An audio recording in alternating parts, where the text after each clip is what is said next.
literally just running into walls. I mean, he would just walk along and his forehead would connect with a wall, and we'd be on the other side of that wall, and we would say, okay, that's Adam, he's coming, kind of thing. Is that true? Was it that bad? Yeah. Adam says he had simply never needed to get around on his own before. I went to the school for the blind from age 5 to age 7. And there he was taken around on someone's arm almost all the time. In the lunchroom, people brought him his food. They helped him carry his books. I don't know why people did things for me. They just did. And Daniel was baffled by Adam. At the time, I had not really conceptualized blindness in that way for myself. And I just didn't understand it. He'd come home to his mom mystified. He'd say, Adam can't do anything on his own. If I got lost, I used to get terrified. Why? I didn't feel safe. Why? And then what happened is that the kids at school started to mix up Daniel and Adam. People started just lumping us together as, the blind kids. We were the same age. You were the blind boys. Yeah. They'd mix up our names, and I didn't like that at all. And so, almost to prove his distinction from Adam, I did the things that kids will do in situations like that. What did you do? He made fun of Adam. He put up a wall around him. I was pretty brutal. You'd tease him in front of other kids. I used to try to walk away from him. And he even beat him up a few times. I wondered if there was something I had done. And that, in my aggressive little mind, was the thing that set me apart. So then what happened? Time moved on. Adam and Daniel went off to different schools, and Daniel just tried his best to forget this vision of a kid so like him who couldn't get around the world. And we just lost track of each other.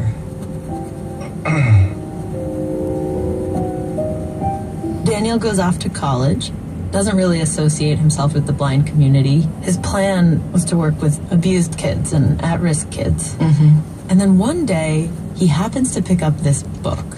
The title is The Making of Blind Men. The Making of Blind Men by Robert Scott. I go by Bob. You can spell that either way. All right. This is the book's author, Bob Scott, a former professor of sociology at Princeton. And inside this book was the idea that would change Daniel's life. An idea that when you first hear it, sounds kind of out there. That blindness is a social construction. Wait, was Bob saying that people are not physically blind? Kind of. But let me just tell you how he gets there. Okay. So fresh out of grad school, Bob got this job to conduct a huge, multi-year-long survey to see how effective blindness organizations were at helping the blind. Yep. And so he begins interviewing hundreds of blind people, goes out on hundreds of site visits. Basically, gathering information in any way I could imagine that I could get it. And then one day, many months into the process, he had what might be called an aha moment. He was out walking in a snowstorm in New York City when he happened to see a blind beggar asking for money, standing on the corner at Bloomingdale's.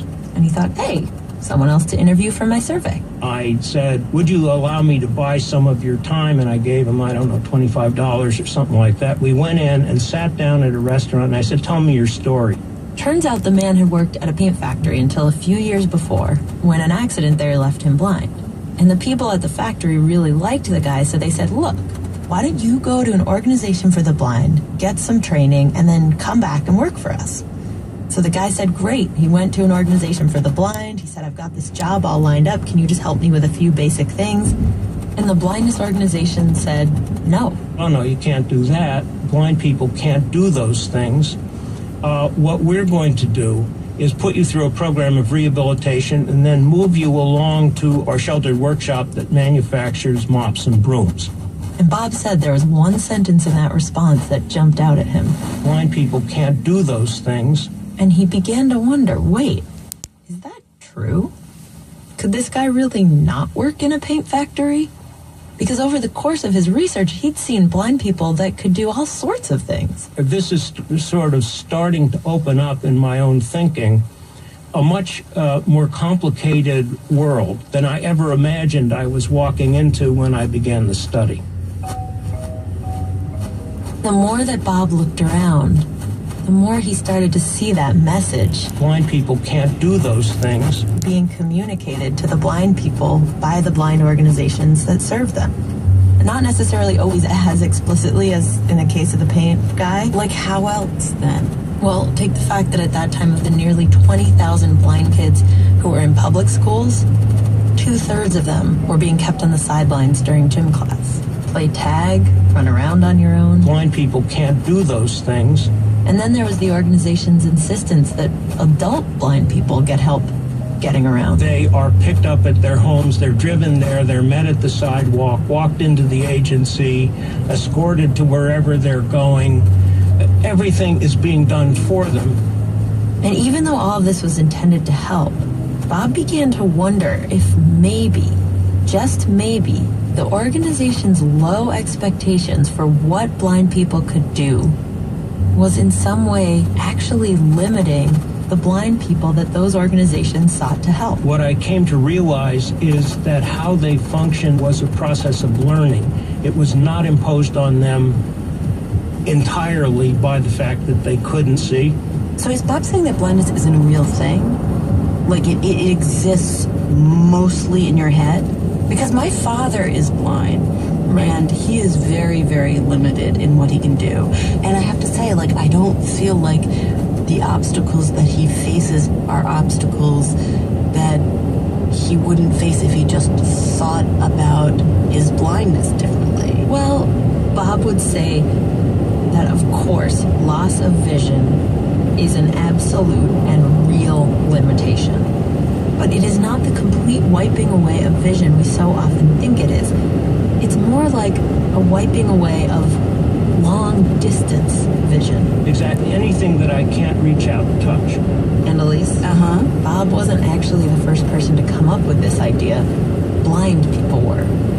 A group called the National Federation of the Blind has for a long time advocated this kind of idea.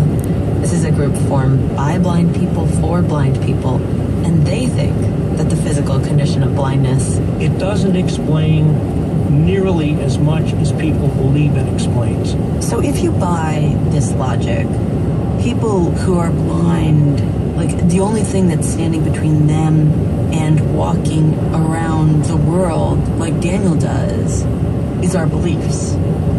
yeah, you know, that sounds totally crazy, and that is exactly what he's saying. Which brings us back to Daniel. Daniel reads this book, and he starts thinking about Adam. If I got lost, I used to get terrified. You know, maybe it wasn't that Adam was this weirdo, tentative kid, but that he was a very typical product of a system. You mean like the system taught Adam that he would have trouble moving around? Yeah, I mean, he was led around school. He was, people brought him his food. I don't know why people did things for me. They just did. And when Daniel looked at the world around him, he thought, you know, a lot has changed, but a lot is frighteningly similar. From then till today, things are similar? Yeah. Yeah. I called around to dozens of blindness organizations all over the country. My name is Daniel Norris, Supervisor of Adult Services for the Vermont Association for the Blind and Visually Impaired. And supervisor after supervisor told me that what Bob Scott saw is still very much alive today. In what way? So most children who are blind in America don't actually go to schools for the blind anymore. Right. Thanks to the Education for All Handicapped Children Act of 1975, most blind kids stay in their local public schools, which is great. But on those public school grounds, says Norris, There is a lot of pressure to keep a child safe, and especially in a litigious society. so many of the blind students are still placed with a paraeducator, which can be good, but sometimes Those paraeducators can end up doing the work for the kid, and like Adam, when you lighten someone's load, you don't allow them to expand. I talked to mothers whose blind kids were pulled off of playground equipment. And perhaps the most chilling thing is the fact that most blind kids will intuitively start clicking or snapping or stamping to test out their environment with sound, but they are so often discouraged It's not socially acceptable, is what they would say. that they never get the chance to develop their skill to the level Daniel did. So how are we doing as a nation? We have not taught independence. You can see this most clearly, says Norris, in the numbers. When you look at the statistics among the academic scores for those who have impairments of any kind, the visually impaired score very high. But when you look at the statistics on how many visually impaired people are unemployed, I think it's around 75 to 80%. The number we found was 64%. And that's sad. Because Norris says that's on us.